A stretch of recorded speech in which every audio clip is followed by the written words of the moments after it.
Hey guys, what's up? Welcome back to the channel. It's Cynicalex, and we have the second sneak peek for this upcoming Drax and possible Guardians of the Galaxy update, and this is none other than Requiem, a long requested uniform for Gamora. So back-to-back sneak peeks with characters that are extremely difficult to recognize because they haven't looked like this in the movies or in the comics in a long time, or only briefly. So this is actually a really cool steampunk entrance for Requiem, very like post-apocalyptic, very sort of Mad Maxian.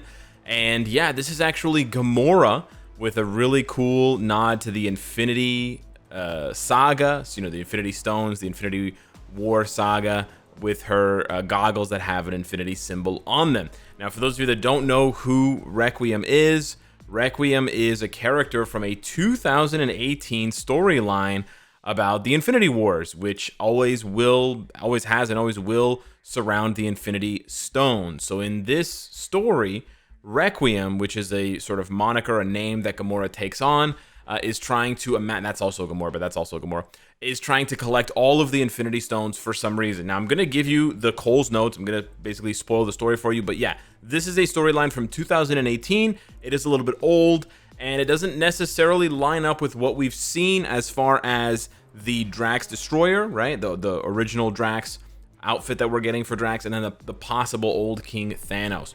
But if we go over to Twitter, we get a little bit more information. Gamora, so they let us know right away, although Danny Koo did have a little bit of a misspelling typo issue for his tweet. It was pretty funny. Gamora, I think it was. Gamora turns her sword against her allies to achieve her quest for power in the 7.8 update. Will anyone be strong enough to stop her? So that basically just sums up what happens in the in this storyline, the Infinity War storyline from 2018.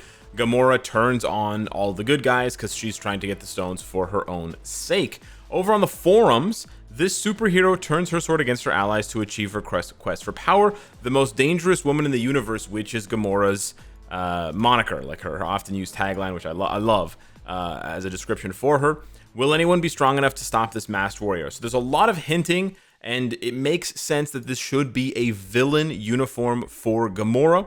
This is actually going to be the third uniform Gamora gets, and hopefully they will finally make her good. This is really a Spider-Man type situation for Gamora, where, well, not even worse than Spider-Man, not even Spider-Man. She's basically never been good. This is a Drax moment here for Gamora, and unlike Drax, they've had an extra try to make her good. Drax only had one uniform, she had two. And, you know, unlike Drax, Gamora is probably more popular, which then begs the question why she's not really getting anything. But like Gamora, like Gamora, I think that this uniform will probably be best explained by doing this. So Carol gets a new uniform, it turns her into a villain because she turns on the Avengers. That's sort of how it is for Gamora, except she basically just turns on everyone. So the basic rundown of this comic series is that Gamora is getting messages from another Gamora, like herself, but somewhere else, because part of her soul is still trapped inside of the soul gem, right? The one of the Infinity Stones. So she basically wants to make herself whole again.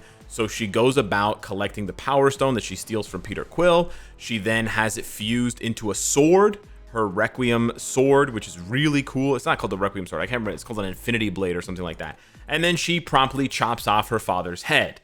Yes, this is how the series opens. Unfortunately, I've read the series. It doesn't actually continue this streak of epic surprises. It starts off really strong, this series, and then it sort of peters out. But what's very interesting, Peter, by the way, what's very interesting about this is actually what led into Infinity Warps. Yes, in 2018, we actually got the Infinity Warps characters, and we were all sort of scratching our heads because this was a comic run that was very recent, but also very bizarre, where you have characters like Ghost Rider and Black Panther fused together. You have Soldier Supreme, which is Captain America and Doctor Strange. You have, you know, Tony Stark and Thor fusing together. But that is all because of Requiem, because of Gamora. She basically creates, she folds the universe in half, and then she takes those two halves and throws one away in order to, it's kind of like a complicated, convoluted way of sort of feeding the Soul Stone, because there's someone inside the Soul Stone that requires souls. and so she's doing that, and that's what creates this alternate reality, or not alternate, but this sort of like warp reality, and what the Infinity Wars leads into with Infinity Warps. And you can actually see that the font is actually very similar. They just cram a P in there, and then they go wild. And actually, it's Sorcerer Supreme who subdues Requiem when she's bounced into that world. I can't remember what that world is called. It's got a funny name. But anywho, a little bit more information here. Everything is all fine and dandy in the end, by the way. The good guys end up winning. Again, it gets very convoluted at the end with like this dark alliance and Thanos resurrecting and all this nonsense. But anyways, the story is really cool at first, all right? Basically, Gamora, goes across the galaxy, terrorizing everyone. She kills Thanos. She stabs Star-Lord in the chest, and she basically collects all the stones. It's pretty awesome. However, the Drax that we see in this 2018 run is not the Drax that we are seeing from this update. So clearly they're not really drawing from one source material here. We sort of already knew that because there was essentially zero in common between old King Thanos and Drax the Destroyer. But now we have another piece of information that basically doubles down on that, because this is the Drax that we know from the movie, or sort of an amalgamation of what we see in the movies and what we see in the comics until he goes back to his original look, right? Something in between this and this, sort of like a mixture of those two there. And that's also what we see in the games now. So yeah, that's basically the situation going down in the comics. But I do want to mention this. Moondragon, because I mentioned her as Drax's daughter, does make an appearance, a pretty important appearance in the run here. She actually gets into Gamora's mind, traps her there, and then allows them to escape basically peril, her and Phyla-Vell. So this is not necessarily a new outfit for Phyla-Vell, but we sort of speculated in the last sneak peek that maybe some of the Guardians of the Galaxy, Beta Ray Bill, Nova, maybe Gladiator, Rocket, Groot, maybe Peter, maybe Phyla-Vell, etc., could get new uniforms, because all of these characters are basically just circulating, orbiting the characters that we've seen thus far in the update that we know are coming. So yeah, we know for sure Drax, we know for sure Gamora. We're kind of 50-50. Well, I wouldn't say 50-50, but we're not sure about Thanos just yet.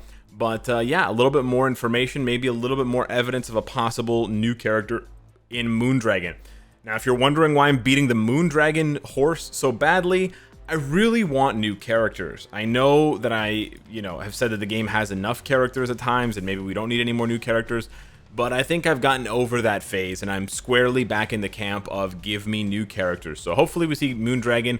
I think the issue for the devs now is that new characters pose a larger investment as far as what they need to design, because they have seen the reaction, the negative reaction to releasing characters like Wenwu and Katie, who are not transcendable, not tier 3able, and they feel like characters from a year or two ago, in the sense that they're sort of trapped. They're crystallized in time, and they're unable to compete at the highest levels of the game. And for new characters coming out in 2022 to not be able to do content that you released in 2021 is silly. It's really, really, actually, or in 2020 in the sense of DRX, right? It's very, very silly that these characters are 2 years older than the content and they can't compete in the content. It doesn't make any sense at all. So hopefully the devs have sort of found a way to overcome this, and hopefully we'll start seeing more new characters, because the 11 that we got last year, in my opinion, does not cut it. Get it? cut, because she cut Thanos' F. Anyways, one more time, we're going to take a look at this sneak peek here, because some people are saying, I don't want to give it too much credit here, but some people are saying when Gamora lands, it sort of looks like T3. Okay, yeah, it kind of sort of does, I'm not going to lie. Here's the thing, though. Here's the thing. Okay, I know you see lines here. You see horizontal and vertical lines. I know there's lots of horizontal and vertical lines. Listen, I am right there with you. Remember, way back in 2019, when we speculated that Mysterio was definitely getting his tier 3 because he was standing with his arms and he was doing this, and he got in the fishbowl, got nothing, right? So I just want to remind you guys of Mysterio and countless others that we sat here speculating on that did not end up getting anything. I don't think this is a tier 3 for Gamora. As much as I would like it to be, it seems more like it'll be a transcendence for her, because she also, like, if she's not getting a tier 3 at this point in this sneak peek, then she's going to get a transcendence, right? That's sort of how it goes. They don't tease the transcendence most of the time. They tease the tier 3. So yeah. And as far as the tier 3 goes, it's never this difficult to suss out. Like, it's always very obvious. This one is just a bit too 5-head, a bit too specific, and like, oh, well, the T is over here at the 3-second mark, and then the 3 is over here at the 7-second. Like, it's never like that, you know? So I don't want to give too much, I don't want to pump too much air into the tires of people that are hoping this is tier 3 Gamora. Again, I would like tier 3 Gamora, don't get me wrong, but she can definitely still be a very, very powerful transcended speed villain. She might be a combat villain, who knows, but she can still be a very, very powerful character while still being transcended. We have tons of really strong transcended characters. Moonstone, most of the Black Order, you know, Beta Ray Bill, Gambit, Captain Britain. We got tons of really good ones, the Eternals, so I'm not worried about that. The interesting thing to note here is that the very interesting thing to note here is that we still do not have a single speed villain tier 3. This is a very interesting subtopic because Gamora and Requiem would be a pretty fitting character for that, and it seems like we're gonna miss that boat yet again. But yeah, it's just something I wanted to bring to your attention because someone brought it to my attention, and I was like, huh, you're right. We have quite a few transcended speed villains now, and still, in general, the speed villain category is one of the smallest that we have, right? One of the smallest typing and side, like, you know, either hero or villain, and then one of the 4 typings. It's one of the smallest that we have in the game. But yeah, even when you go over to Blast Villain, you see we have multiple options here. When you go to Combat Villain, of course, we have multiple options. And the interesting thing is you have swapping uniforms as well, where Iron Man and Cyclops are both going hero to villain. You also have Mr. Fantastic and Namor going hero to villain, and Hulk going hero to villain.